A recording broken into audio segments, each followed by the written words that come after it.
Bismillahirrahmanirrahim. Assalamu alaikum. Dear students of class 11th, today we will discuss about modifications of underground stem. Underground stem जो होता है इसमें कई तरह के modifications होते हैं जिनको हम कोशिश करेंगे समझने की एक एक करके। जो सबसे पहला modification हमें आता है underground stem में वो आता है sucker। तो देखते हैं बेसिकली सकर हम कहते किसे हैं। सकर जो होता है actually it's a special underground stem branch which develops from underground base of an aerial shoot or aerial crown. It runs obliquely upwards inside the soil, comes out from it and forms a new crown. हम कहते हैं जो sucker है it is basically special underground branch. ये एक ऐसा branch होता है स्टम का जो निकलता है अंडरग्राउंड और वो ओब्लिकली ग्रो करता है अपवर्ड्स, यानी थोड़ा कर्व्ड तरीके से अपवर्ड्स ग्रो करता है। और जैसे ही आता है सॉइल से बाहर निकल आता है तो ये बनाता है वहाँ पे क्राउन ऑफ लीव्स, या इसको बोलते हैं लीफी शूट। ऐसा जो है जो सकर है, इस सकर को हम देख सकते हैं मिंट प्लांट में या पाइनएप्पल में या ऐसी बनाना में भी ये पाया जा सकता है। इसको आप ऐसे समझ लें, आप यहाँ माने ये मैन प्लांट है, ये लकीर आप सॉइल माने, ये स्टम का हिस्सा सॉइल के ऊपर, ये स्टम का कुछ सा नीचे है और ये नीचे से रूट है। आप ये यहाँ पे नीचे मान लीजिए, आप ये वाला पोर्शन हम यहाँ से मानते हैं, यहाँ से रूट है और ये आधा स्टम का पोर्शन अंडरग्राउंड हुआ है, सॉइल ने इसको कवर किया हुआ है स्टम के कुछ हिस्से को।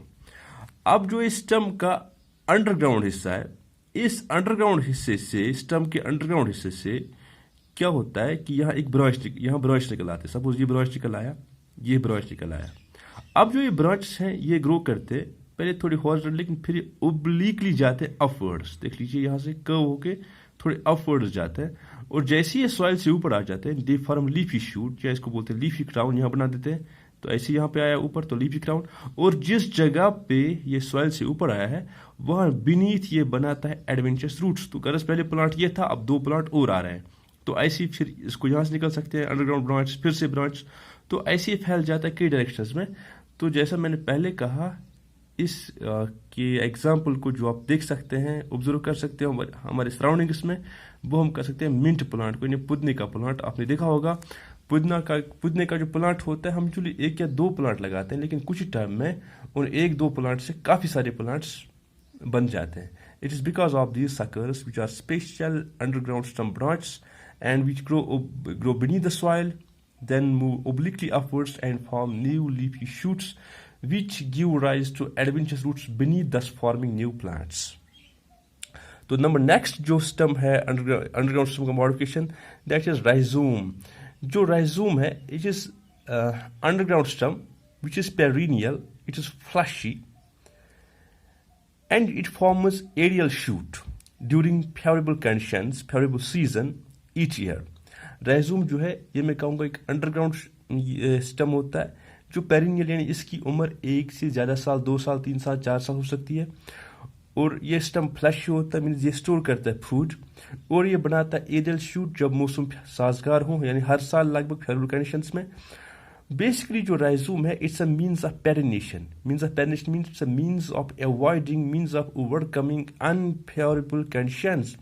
यानी जब मौसम नासाजगार होता है तो प्लांट का जो शूट है, जो सॉइल के ऊपर लीफी शूट हिस्सा है, वो ख़त्म हो जाता है, लेकिन ये अंडरग्राउंड स्टम ज़मीन के नीचे ही रहता है और जैसी कंडीशंस फेवरेबल होते हैं ये बनाता है न्यू एरियल शूट्स। तो वही हमने कहा it's means of overcoming unfavourable conditions. इस चीज़ को हम नाम बोलते हैं perennation. It has nodes and internodes. Rhizome पे होते हैं नोड्स भी, इंटरनोड भी, और जहाँ पे नोड होते हैं, nodes have got scaly leaves and axillary buds. इसका जो एग्जांपल है ड्रायोप्टेरस है, जिंजर है या टर्मरिक है। यहाँ मैं थोड़ा जिंजर को दिखाने की कोशिश, जिंजर जो कुछ आप मान इस शेप का होता है लगभग, ये बेसिकली अंडरग्राउंड स्टम है। तो इस पे नीचे से या ऐसी ये पतले पतले से कुछ होते हैं फाइब्रस रूट्स, और ऊपर जब मौसम फेवरेबल हो तो ये बनाता है एरियल शूट। तो जैसे ही मौसम ख़राब हुआ तो लीफ शूट ख़त्म हो जाएगा, लेकिन ये रहेगा ज़मीन के नीचे। लेकिन इस पे चूँकि नोड होते हैं, इंटरनोड, उन नोड्स पे छोटे छोटे बर्ड्स होते हैं। तो जैसे ही नया सीजन, सपोज यहाँ पे इस टाइम सपोज बर्ड है यहाँ पे, तो अब तक ये डोरमेंट है, लेकिन जैसे ही मौसम साजगार हो जाएगा तो ये नया लीफ शूट बना सकता है अगले साल। तो ये राइजोम है। नंबर 3 है जिसको हम नाम बोलते हैं कॉरम। जो कॉरम है, this it's basically a modified form of rhizome. हम कहते हैं these are condensed form of rhizome which grow vertically. ये राइजोम का एक कंडेंस्ड मीन्स एक मैं कहूँगा जो एक ही जगह जमा हुआ हो, क्योंकि राइजोम खासा फैला हुआ होता है। जो कॉरम होता है वो फैला नहीं होता है, बल्कि एक जगह जमा हुआ होता है। तो और इसकी एक खास बात है, ये ग्रो करता है वर्टिकली अपवर्ड्स। इसकी जो उम्र होती है वो 1 से 3 साल होते हैं। जो इसके टिप्स होते हैं, टिप्स पे निकलते हैं लीफी शूट्स, या जिसको हम क्राउन कहते हैं। तो कॉरम की खास बात है, it's has got circular nodes. तो नोड्स पे स्केल लीव्स होते हैं और इनमें बर्ड्स भी होते हैं। तो जो बर्ड्स जो हैं वो ग्रो कर सकते हैं और बना सकते हैं नए एरियल क्राउन्स हर नए साल। इसका जो एग्जांपल है सेफ्रॉन है या क्लोकेशिया है। यहाँ देख लें आप, ये एक सपोज आप मान चलिए ये कॉरम है अंडरग्राउंड सिस्टम। ये हम जो बनाए सिर्फ ये सर्कुलर चीज़, ये जो है बेसिकली नोड्स हैं। अब इन नोड्स पे यहाँ पे बर्ड्स है, यहाँ बर्ड हो सकता है, बर्ड तो ये एडवेंचरस रूट्स यहाँ पे। अब सपोज इस साल यहाँ पे बर्ड था, वो ग्रो किया है, इसने कॉरम बनाया और ऊपर लीफी शूट निकला है। अब सपोज मौसम खराब हो गया, ये क्राउन नहीं रहा, ये जो है ये लीफी शूट नहीं हुआ, मौजूद नहीं रहा। लेकिन यहाँ पे जो और बर्ड्स है, यहाँ पे बर्ड आया होगा, अगले साल वो बर्ड ग्रो कर सकता है और बना सकता है नया लीफी शूट। तो इस तरीके से जो कॉरम है, it's a means of perennation, it's stored reserve food. तो ये राइजोम की तरह ही होता है, लेकिन सिर्फ ये फर्क ये ग्रो करता है वर्टिकली और कंडेंस्ड होता है, जबकि जो राइजोम होता है वो ग्रो करता है हॉरिजॉन्टली और थोड़ा स्प्रेड हुआ होता है ज़्यादा। हाँ, नंबर नेक्स्ट जो किस्म है वो है स्टेम ट्यूबर, या शॉर्ट में कहते हैं ट्यूबर जो होते हैं, these are underground fleshy stems. ये बाकी जो अंडरग्राउंड स्टेमस होते हैं, अंडरग्राउंड फ्लैश स्टेमस जो होते हैं, उनसे डिफरेंट होता है इस चीज़ में कि इस ट्यूबर के पास, tuber is without adventurous roots. Tuber को रूट्स नहीं होते हैं, जबकि राइजोम को रूट्स होते हैं, कॉरम को रूट्स होते हैं, लेकिन ट्यूबर को रूट्स नहीं होते हैं। ये बेसिकली कैसे बन जाता है? It develops at tips of highly branched system branch which arise from axil of lower leaf. तो इसका एग्जाम्पल है जो आप देख, वो पोटैटो है, ऐसी हेलेंथस ट्यूबरोसिस इसका एग्जाम्पल। देखिए क्या होता है, ये आप मान के चलिए एक प्लांट है, ये इसका स्टम है, ये यहाँ पे रूट है, ये सॉइल मान के, ये लिक्विड सॉइल मान के चले। अब स्टम का वो पोर्शन जो निचला वाला पोर्शन होता है, यहाँ पे सपोज लीव होता है, तो यहाँ पे इस निचले वाले हिस्से से एक ब्रांच निकल आता है जो डिसेंड करता है, जो करता है ओब्लिकली डाउनवर्ड्स, नीचे जाता है। और जब नीचे जाके इसके ब्रांच निकल आते हैं, branch it gets highly branched.